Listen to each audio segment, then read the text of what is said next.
बहुत स्वागत है। Thank you. और मेरा ये क्वेश्चन है कि अगर लोग इस दुनिया में बड़े से लेकर बच्चे तक डिप्रेशन का शिकार हो रहे हैं, तो उसके लिए हमें किस तरीके की अपनी रेगुलर लाइफ को मैनेज करके चलना चाहिए? जी, आपने बिल्कुल सही कहा। डिप्रेशन यानी जो हमारी मानसिक स्थिति है वो बहुत लो, सैड, डिप्रेस्ड हो जाती है। यानी हमारे अंदर बहुत सारे नेगेटिव थॉट्स, नकारात्मक विचार उत्पन्न होने लग जाते हैं। तो इसमें चाहे बच्चा हो, बूढ़ा हो या जवान हो, किसी भी आयु का, वर्ग का, जगह का व्यक्ति हो, उस समय वो ऐसी परिस्थितियों से, ऐसी नकारात्मक परिस्थितियों से गुजरता है। ऐसे कुछ उसके जीवन में घटनाएं होती हैं जो कि वो बहुत टूट जाता है, बिखर जाता है, उससे निकल नहीं पाता, आगे नहीं बढ़ पाता। इसी कारणवश हमारे जीवन में फिर ये डिप्रेशन की शुरुआत होती है। अब डिप्रेशन कभी ना कभी हम सबको होता है, यानी हम सब कभी ना कभी डिप्रेस्ड और सैड होते हैं, खाना पीना छोड़ देते हैं। पर जब ये लंबे समय तक, लंबे काल तक चलता है, तब ये डिप्रेशन डिसऑर्डर बनता है। डिप्रेस्ड हम सभी किसी ना किसी समय में होते हैं। और ये जो डिप्रेशन है, यानी जो मानसिक परेशानी है, यानी हमारे विचारों से ही पहले उत्पन्न होती है। जैसा कि इस समय आसपास बहुत नेगेटिविटी है, इतना ज्यादा बर्डन है, चाहे बच्चा है उसके पास भी इतना बर्डन है, इतना बोझ है पढ़ाई का, लिखाई का, और चाहे बाहर काम करने वाले व्यक्ति हैं या घर में काम करने वाली गृहिणियां, स्त्री हैं, उनके ऊपर भी इतना बोझ है। तो फिर भी वो उलझे हुए हैं, इतने परेशान हो जाते हैं, उनकी सारी शक्तियां खत्म हो जाती हैं। और इसी कारणवश क्या है कि हम जीवन में आगे नहीं बढ़ पाते, टूट जाते हैं, बिखर जाते हैं, कमजोर हो जाते हैं। यानी हम अंदर से खाली हैं, और अंदर से जब खाली हैं तो हम बाहरी रूप से फिर वो चीजें सही रूप से नहीं कर पाते। तो यहाँ जब बात आती है लाइफ को कैसे मैनेज करें, तो पहले तो आपको छोटे छोटे स्टेप्स लेने होंगे। यानी आप रेगुलरली जो आपके थॉट्स चलते हैं, जब सो के उठ रहे हैं और फिर पूरे दिन में जब आप रूटीन कंप्लीट कर रहे हो, तो उस समय अपने आप को पॉजिटिव थॉट्स दीजिए। अपने दिन की शुरुआत मेडिटेशन से कीजिए, सकारात्मक विचारों से कीजिए। अपने घर में जो आपके बच्चे हैं उनसे बातचीत कीजिए।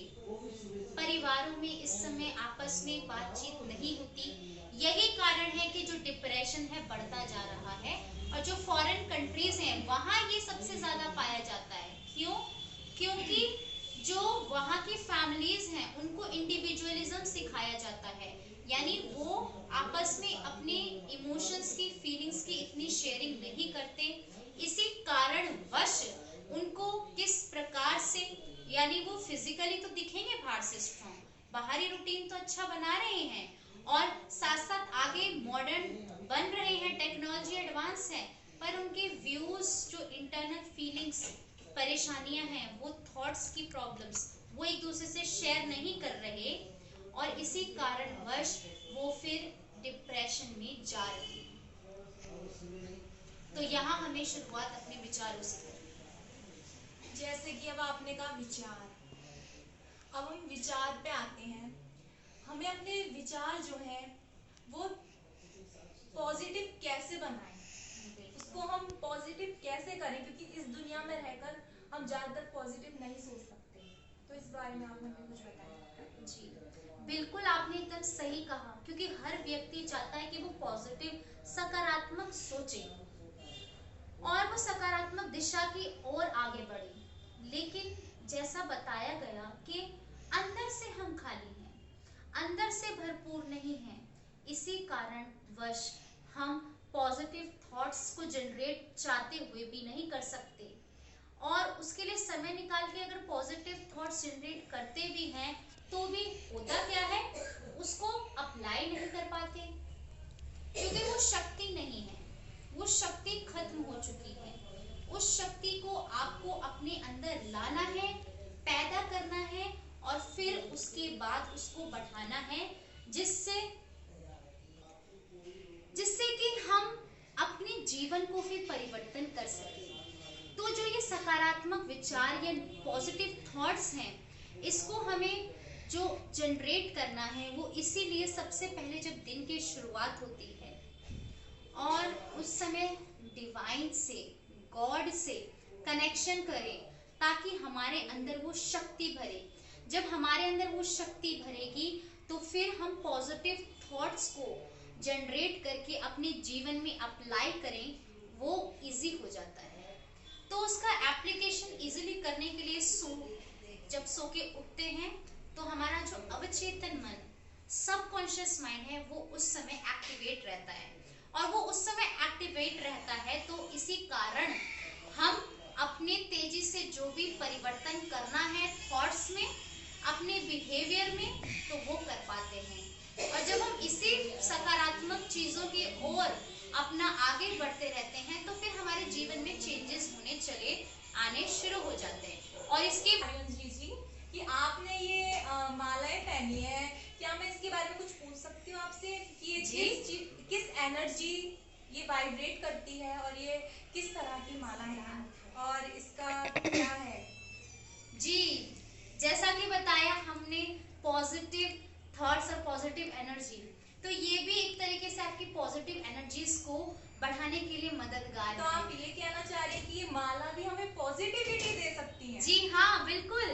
ये जो है मालाएं, ये मालाएं सिर्फ मालाएं तक सीमित नहीं है, इनका बहुत महत्वपूर्ण रोल है। जैसा कि जब हम स्नान करते हैं, स्नान करने के बाद हमारे में पॉजिटिव अंदर से एनर्जी जनरेट होना शुरू होती है, क्योंकि हम एकदम से शुद्धता महसूस होती है। घर में कचरा होता है, साफ करते हैं, क्लीनिंग करते हैं तो एकदम पॉजिटिविटी आ जाती है।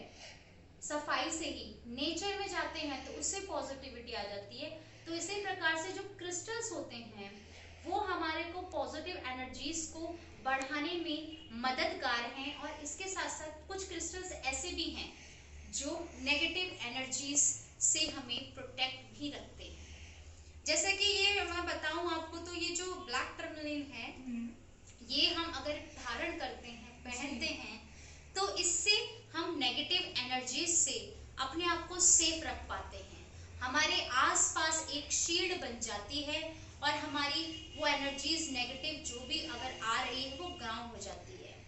तो अब नेगेटिव आप कहीं पे भी बाहर निकल रहे हैं बहुत लोगों के बीच में, तो उस समय क्या होता है, फिर वहां से लोगों के बीच में क्राउड में से आने के बाद आप थका हारा फील करते हैं, क्योंकि नेगेटिव एनर्जीज, उन सब की अलग अलग एनर्जीज आपके अंदर आ जाती हैं, इसी कारण आप थका हुआ फील करते हैं। तो ये सब चीज आप अगर अपने प्रोटेक्शन शील्ड रखेंगे अपने पास तो आप नेगेटिव एनर्जी से सेफ रह सकेंगे। और इनके क्या क्या मतलब कि इसको हम किस वे में पहन सकते हैं, मतलब कोई इसका रेगुलर यूज है?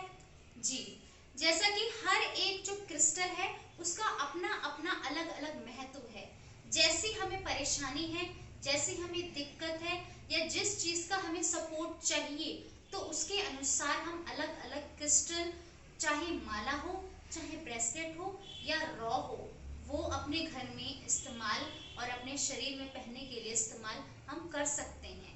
और उन क्रिस्टल्स से फिर हम अलग अलग जो भी एनर्जीज हमें जिस टाइप की चाहिए वो हम जनरेट कर पाते हैं। जैसे कि ये मैं बताती हूँ, ये जो माला पहनी है ये क्लियर क्वार्ट्ज है। ये वाइट जो माला की क्रिस्टल्स की जो माला है, इससे हम जो डिवाइन पॉजिटिव एनर्जीज है वो अट्रैक्ट करते हैं। जब मेडिटेशन जैसे कि आप कर रहे हैं तो तब पहन सकते हैं आप इसको, जिससे से ज्यादा यूनिवर्सल एनर्जी आप अट्रैक्ट करें, पॉजिटिव एनर्जीज गेन करें, स्ट्रेंथ गेन करें। इसके साथ साथ ये जो माला है ये 7 चक्र की माला है, क्योंकि हमारे शरीर में मुख्य रूप से 7 चक्र होते हैं, जिस तरह के समय दिख रही है। हाँ जी, बिल्कुल। तो ये जो 7 चक्रों की माला है, इससे हमारी जो 7 चक्र की एनर्जीज आपको इसमें फॉर्म में मिल जाती है। तो आप फिर अगर जो चीज लेना चाह रहे तो इजीली आपको इससे के थ्रू लेने में आसानी होगी। जिस तरह आपने बोला पॉजिटिविटी, हमारे रिश्तेदार, हमारे पड़ोसी, बहुत ही लोग आते हैं, तो हम उस नेगेटिविटी से, कई लोग नेगेटिविटी लेके आते हैं अपने साथ, परेशानियां लेके आते हैं, तो हमें अपने घर को कैसे प्रोटेक्ट करें उस नेगेटिविटी से? जी, जो हाउस की प्योरिफिकेशन है, क्लीनिंग है, जैसे कि रोज हम पूरे दिन रहते हैं, फिर उसमें कचरा होता है, सफाई तो कर देते हैं, वो बाहरी सफाई हो गई, उससे भी शुद्धता आती है, उससे भी एकदम चमक आ जाती है, अच्छा लगता है। पर इसके साथ साथ जो ऊर्जा की क्लीनिंग, जो आपने कहा कि दूसरे व्यक्ति जो अलग अलग विचारों के हैं, अलग अलग ऊर्जा के हैं, अलग अलग पैटर्न्स के हैं, अलग अलग संस्कारों के हैं, और वो सारी ऊर्जा वो हमारे घर में लेकर आ रहे हैं, अपने संस्कारों की ऊर्जा हमारे घर में लेकर आ रहे हैं, और उसका प्रभाव फिर हम पे पड़ता है, और जो एनर्जीज फील करते हैं उनको वो और ज्यादा प्रभावित करती है, क्योंकि वो महसूस कर पा रहे हैं। प्रभावित सबको कर रही है, लेकिन उन्हें पता भी नहीं है, अवेयरनेस नहीं है। तो ये जो हाउस की क्लीनिंग है, इसके लिए आप जैसे कि घर में जो क्रिस्टल्स रॉक होता है, वो पत्थर का टुकड़ा, जो भी आप ब्लैक टर्मिनेट नेगेटिव एनर्जीज से बचाने के लिए, और जो व्हाइट बाउल होता है उसके अंदर आप सरी जो होती है, वो व्हाइट कांच के बाउल में रख के भी हम घर के कोनों में एक दो जगह रख सकते हैं। इससे क्या होता है, वो नेगेटिव एनर्जीज को नेचुरली वो ग्राउंड करता है, प्योरीफाई करता है। और जो धूप अगरबत्ती हम जलाते हैं, जो भी उपले के अंदर घी डाल के, उसके अंदर लौंग, काली मिर्च डाल के जला सकते हैं, धूनी का धुआं कर सकते हैं। इसके साथ साथ जो हम मेडिटेशन रेगुलरली करते हैं सुबह और शाम, तो उससे हम थॉट्स के थ्रू भी अपने घर की और अपनी क्लीनिंग कर सकते हैं। इससे क्या होता है, जो नेगेटिव एनर्जीज जो भी आई हैं वो रिलीज हो जाती हैं, और आपके घर में हवा का शुद्धि होना बहुत ज्यादा जरूरी है। यानी जो आपके खिड़की हैं, दरवाजे हैं, कुछ समय के लिए आप दिन में खोल सकते हैं, जिससे कि जो भी एनर्जीज है वो बाहर स्टक एनर्जीज निकल जाए। जी, मतलब कि अब खाने में तो स्वाद आता ही है नमक का, तो वो हमारी एनर्जी को भी प्रोटेक्ट करे। हाँ, और इसके साथ एक बात और कि आप नमक का पोंछा भी लगा सकते हैं। अच्छा। पानी में नमक डाल के आप पोंछा लगाएंगे, तो इससे जो नेगेटिव एनर्जी सारी होगी घर की, उससे भी रिलीज होती है। मतलब वो स्वाद भी देता है और नेगेटिविटी को भगाता भी है। बिल्कुल। तो मेरा अगला क्वेश्चन ये है आपसे कि अब हम कहीं बाहर जा रहे हैं, घर में तो हमने कर लिया, ठीक है, बट अब जब हम बाहर जा रहे हैं, हर एक तरीके के पर्सन से हम मिल रहे हैं, उसकी जो भी वाइब्रेशन है वो हम पे अटैक कर रही है, तो हम उससे कैसे बचें, कैसे हम उसको सेव करें, अपनी पॉजिटिविटी और अपनी एनर्जी। हाँ, जैसे कि अभी हम बात ही कर रहे हैं कि रेगुलरली हमें अपने आप को पहले स्ट्रॉन्ग बनाना है, क्योंकि अगर हम पॉजिटिव भी होते हैं या लाइट भी, मान लो हम दूसरों के बारे में बुरा नहीं सोच रहे, लेकिन जो कहते हैं संग का रंग, तो दूसरे लोग हमारे संबंध संपर्क में आ रहे हैं, या हम जिन लोगों के संबंध संपर्क में आ रहे हैं, और वो खासकर वो व्यक्ति नकारात्मक है, लो है, सैड, डिप्रेस्ड है, वरिड है, तो उनकी जो जितना लंबे समय तक उनके साथ रहेंगे, तो उनकी ऊर्जा का प्रभाव हमारे ऊपर पड़ता है, और वो धीरे धीरे आपके विचारों में आता है, फिर विचारों से आपके कर्म में आने लगता है, और आपको पता भी नहीं चलता, और फिर आपका जीवन फिर वैसा ही बन जाता है, वैसा ही आपका पैटर्न बन जाता है, और इसी कारण आपके अंदर फिर नेगेटिविटी इतनी ज्यादा बढ़ जाती है कि आप फिर खुद ही उस चीज के अंदर डूब जाते हैं। तो इसी वजह से अपने आप को रेगुलरली जब मेडिटेशन करते हैं, तो आपको यानी अपनी ऑरा की प्रोटेक्शन जरूरी है सबसे पहले,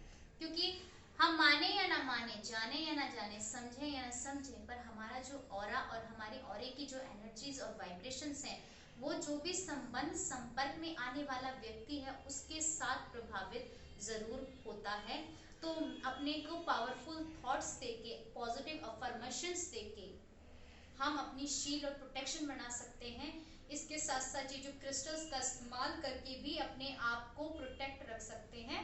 और फिर उसके बाद जब हम खुद जब नहाते हैं, तो हम पानी में नमक डाल के, समुद्री नमक चाहे मुख्य रूप से, और फिर ये सेंधा नमक का इस्तेमाल कर सकते हैं जी। और इससे फिर क्या होता है, आपकी क्लीनिंग रेगुलरली हो जाती है, क्योंकि आप जो उनकी सारी एनर्जी जो आपके अंदर आई है वो रिलीज होना जरूरी है। तो मेडिटेशन के थ्रू भी वो डिवाइन शावर लेके आप रिलीज कर सकते हैं। अब मुझे नमक से याद आया कि हम जिस तरह का भोजन करते हैं, क्या वो भी हमें अफेक्ट करते हैं? जी बिल्कुल, जिस तरह का भोजन करते हैं और वो व्यक्ति कौन भोजन बना रहा है उसका प्रभाव भी हमारे जीवन पे पड़ता है।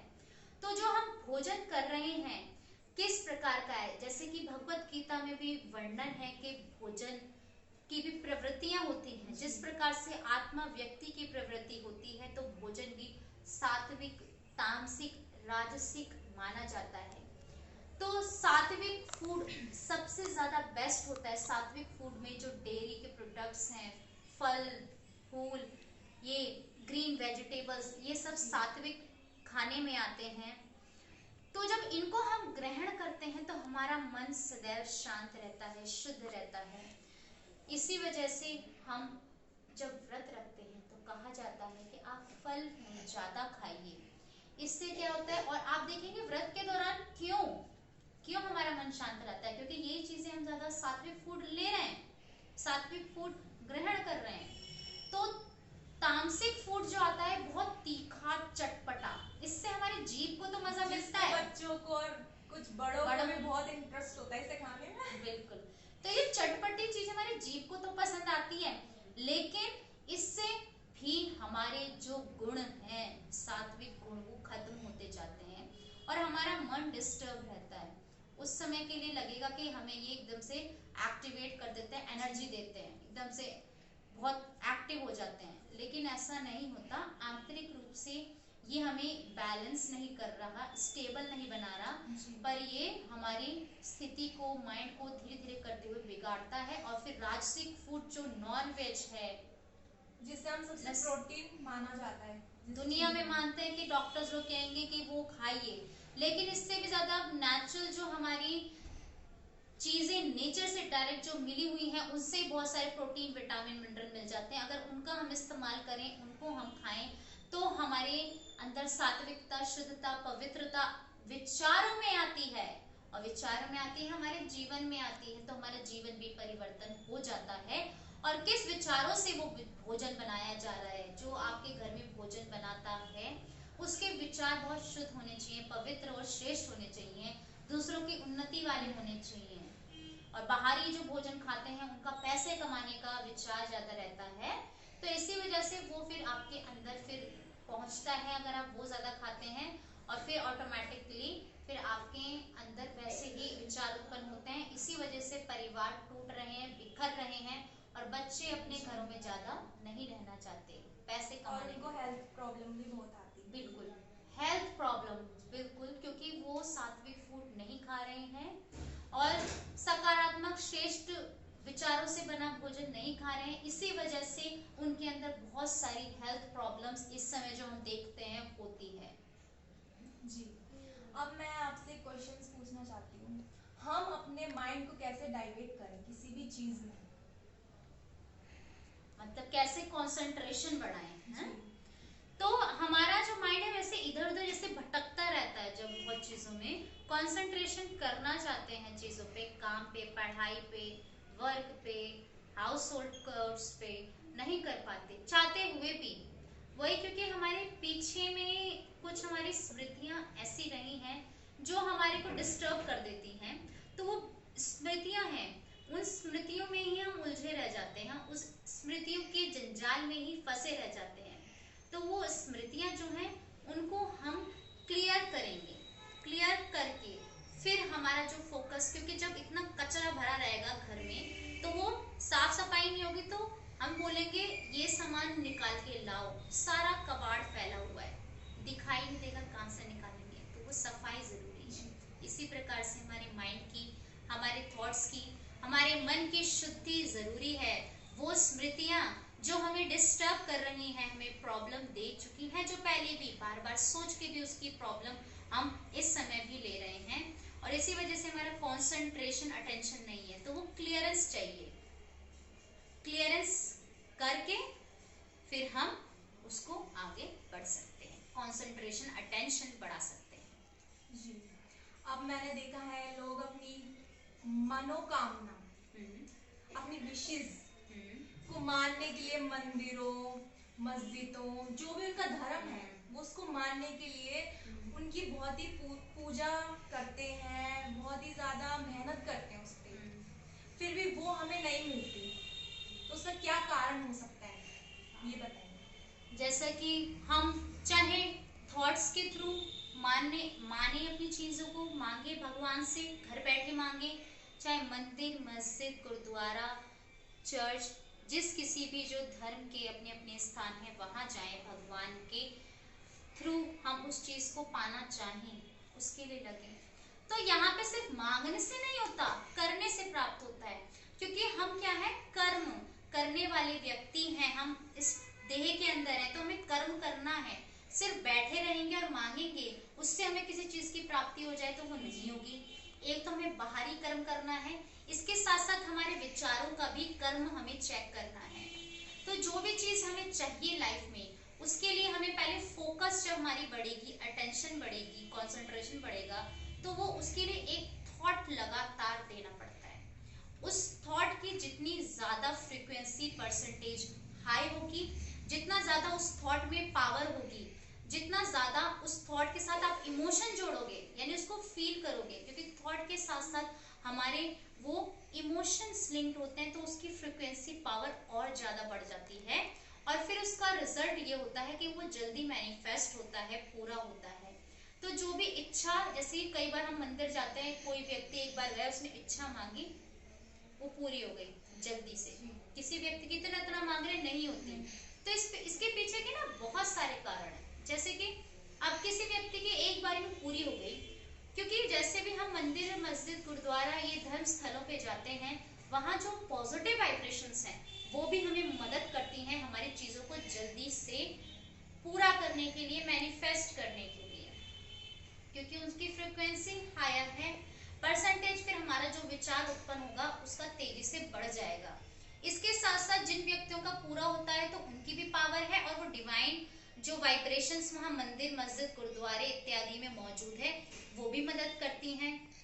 और फिर उनका खुद का दृढ़ संकल्प, और फिर इसके साथ साथ कुछ हिसाब किताब कर्मों का भी होता है, कि कुछ पूर्व जन्म के और इस जन्म के पूर्व कर्म है, जिसके आधार पे उसको वो मांगी हुई चीज मिलेगी, उसके विचार की, और किसको नहीं मिलेगी। तो किसी को वो एक दिन में मिल सकती है, किसी को एक महीना भी लग सकता है, किसी को एक साल भी लग सकता है, किसी को पूरा जीवन भी लग सकता है तब भी ना मिले। इसीलिए उनको अपने फिर क्लियर करने के लिए अपने विचारों पे लगातार काम करना चाहिए, यानी थकना नहीं चाहिए। आप उसको लगे रहोगे तो वो पूरा जरूर होगा। मतलब वो निराश ना हो, वो अपने ऊपर बहुत ही ज्यादा विश्वास रखे कि मेरी ये चीज पूरी जरूर होगी, मैनिफेस्ट जरूर होगी। बिल्कुल। तो आगे मेरा ये सवाल है कि लोग कहते हैं, मैं मंदिर गया था मगर वहाँ पे कुछ लोग नेगेटिव एनर्जी थी बहुत ज्यादा, मतलब देखने को मिलता है कि कुछ लोग खेलते हैं, कुछ लोग नेगेटिव एनर्जी के उसके सोल्स उनके ऊपर आ जाती है, मतलब दूसरी सोल्स उनके ऊपर आ जाती है, कैसे हो सकता है? हाँ, बिल्कुल। जैसे कि हम देखते हैं कि जो भी किसी के ऊपर दूसरी सोल्स जो बॉडी को लेफ्ट कर चुकी है, यानी उसका जो सूक्ष्म शरीर है, एस्ट्रल बॉडी है, वो घूम रही है, भटक रही है, उसको शरीर नहीं मिला है, और इसी वजह से वो किसी स्थूल बॉडी का उसको यूज करती है, उसका उसके साथ कुछ हिसाब किताब रहा है, या फिर वो उसके उस आत्मा के सोच विचार ऐसे हैं तो वो उसको आकर्षित करती है, उसकी तरफ खिंचाव है पूर्व जन्मों का, या इस जन्म में उसने कुछ उसके वजह से, विचारों की वजह से वो आकर्षित किया। तो फिर अब उसको फिर क्या है, वो फैमिली को और उस व्यक्ति को डिस्टर्ब करती है जिसकी बॉडी में वो सोल आ रही है, क्योंकि वो बॉडी लेफ्ट कर चुकी है, वो सोल, उसका शरीर का खात्मा हो चुका है। और तो जो ये आत्माएं आती हैं, डिस्टर्ब करती हैं, अपना वजूद बनाने की कोशिश करती हैं, फिर इसीलिए हम उनको फिर जब अलग तरह तरह के उपाय अपनाते हैं, ज्यादातर ये कुछ मंदिर होते हैं जैसे कि बालाजी सबसे ज्यादा फेमस है, वहां ले जाते हैं। तो ये जो वहाँ पॉजिटिव वाइब्रेशंस हैं इतने ज्यादा मंदिरों में, पर वहाँ पॉजिटिव वाइब्रेशंस में भी नेगेटिविटी आ जाती है। सही कहा आपने कि नेगेटिविटी वो कैसे आ जाती है, फिर वो सोल्स वहाँ कैसे आ जाती हैं, वहाँ पॉजिटिविटी वाइब्रेशंस हैं, तो सोल्स कैसे वहाँ पे कुछ ना कुछ एक्टिविटीज अपनी दिखाना जो छुपी हुई भी हैं, जिनका हमें पता भी नहीं है, वो सब उगल देती हैं, बोलना शुरू करती हैं, अपना वजूद पूरा साफ पूरे तरीके से दिखा देती है कि हम इतने समय से हैं। क्योंकि होता क्या है, घर में तो हम रह के वो कई बार सोल्स आपकी बॉडी में हैं और वो कुछ नहीं कहती, आपको पता भी नहीं लगेगा, पर जो उसकी एक्टिविटीज को समझने वाला होगा पता चल जाएगा कि इसके अंदर डिफरेंट कोई सोल जो प्रवेश कर चुकी है, और ये खुद जो हमारा रिलेटिव है, जो भी हमारा माता पिता भाई बहन जो भी है, वो नहीं है, इसके अंदर कुछ डिफरेंट एक्टिविटीज ये हो रही हैं, ये दूसरी सोल्स है। तो इसमें जो कि फिर यहाँ पे विचारों की भी बात आती है कि डिसऑर्डर भी कहते हैं, जो इसके साथ साथ आत्माओं का जो पता चलता है वो अलग चीज है, इसकी और डिटेल है, जैसे एनर्जीज वाइब्रेशंस ये सब होती है, उसके थ्रू पता लगाते हैं। तो अब वो पॉजिटिविटी इतनी ज्यादा है, फिर भी वहां पे वो सोल्स एक्टिवेट हो जाती हैं और अपना सारा एक्शन दिखाना शुरू करती हैं, क्योंकि इतनी पॉजिटिव वाइब्रेशंस में नेगेटिविटी नहीं रह सकती, वो पूरे समय उनकी बॉडी में पहले से मौजूद हैं, पर वो अपने आप को दर्शाती नहीं है बाहरी रूप से हमेशा, पर वहां पे वो फिर उस बॉडी में उन्होंने कब्जा जो बना रखा है वो नहीं रह पाती, और फिर क्या होता है, वो फिर बाहरी रूप से, क्योंकि वो उनका वहां पॉजिटिविटी में आके वो उस बॉडी से छोड़ना नहीं चाहती हैं, पर उनको छोड़ना पड़ेगा, निकलना पड़ेगा, इसी वजह से वो पॉजिटिव वाइब्रेशंस जो मंदिरों की होती है और या कुछ ऐसी जगहों की होती है, वो हमें मदद करती है उन सोल्स को रिलीज करने के लिए, और वो रिलीज होना नहीं चाहती हैं, क्योंकि वो चाहती है कि इस समय भी इसी जन्म में हम अपना वजूद शरीर पे बना के रखें, जो शरीर हम त्याग चुके हैं, छोड़ चुके हैं, वो जो भटकती हुई आत्माएं हैं, तो वो जो भटकती हुई आत्माएं उस समय फिर जो शरीर के अंदर है वो फिर प्रत्यक्ष रूप में नजर आती हैं, फिर वहाँ पे अलग अलग तरीके के कुछ प्रोसेसेस होते हैं जो वहाँ करने वाले होते हैं, वो फिर अपने उन नियमों के द्वारा और उनको फिर कुछ बताई गई चीजें होती हैं, स्थूल चीजें भी देते हैं, उसके द्वारा फिर उनके अंदर काम किया जाता है, तो वो सोल्स फिर रिलीज हो जाती है। जी, अब मुझे मंदिर से ये बात याद आई कि बहुत लोग मंदिर में जाते हैं, भगवान की पूजा करते हैं, फिर कहते हैं कि भगवान है या नहीं, या मैं उनसे मिलूं कैसे।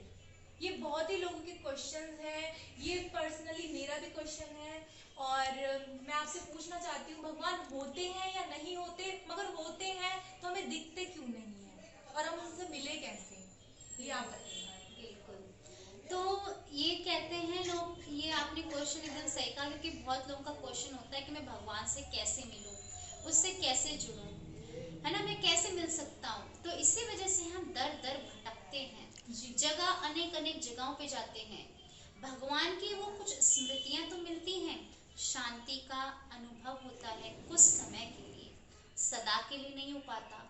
तो भगवान से अगर मिलना है, उससे जुड़ना पड़ेगा, तो पहले तो उसका सत्य परिचय चाहिए। तो भगवान से अगर जुड़ना है तो आपको पहले अपने जीवन में परिवर्तन करना पड़ेगा, अपने में परिवर्तन करना पड़ेगा, आपका जो सत्य परिचय है कि मैं इस देह से अलग एक आत्मा हूँ, पॉइंट ऑफ लाइट हूँ, जो इस तो इसीलिए अगर हमें भगवान से जुड़ना है, भगवान से मिलना है, तो वो इस स्थूल नैना सूत्र तो नहीं दिखेगा, तो उसके लेवल पे हमें आना पड़ेगा, यानी अपने अंदर शुद्धता, सात्विकता, पवित्रता बढ़ानी पड़ेगी, जिससे हम पवित्रता के सागर जो परमात्मा है उनसे जुड़ सकें, उनसे मिल सकें, और फिर अपना जो जीवन है उसको सफल कर सकें।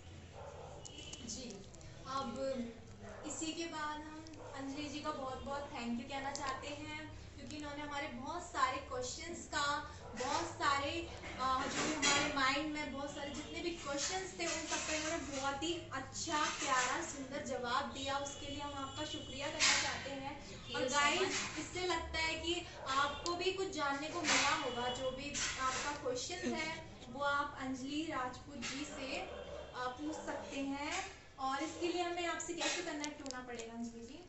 जी बिल्कुल, ये है, आप होलिस्टिक हेल्थ 1092@gmail.com पे मुझे ईमेल कर सकते हैं, जो भी आपके क्वेश्चंस हों, क्वेरीज हों।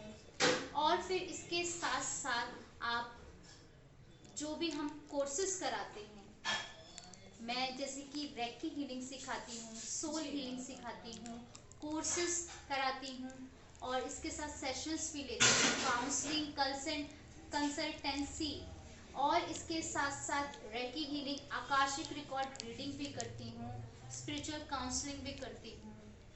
तो आप ये सब चीज़ सीखना चाहते हैं या अपने सेशन करवाना चाहते हैं तो आप मुझसे जुड़ सकते हैं। इसी के साथ हम अंजलि जी से विदा लेते हैं आज के लिए। Thank you.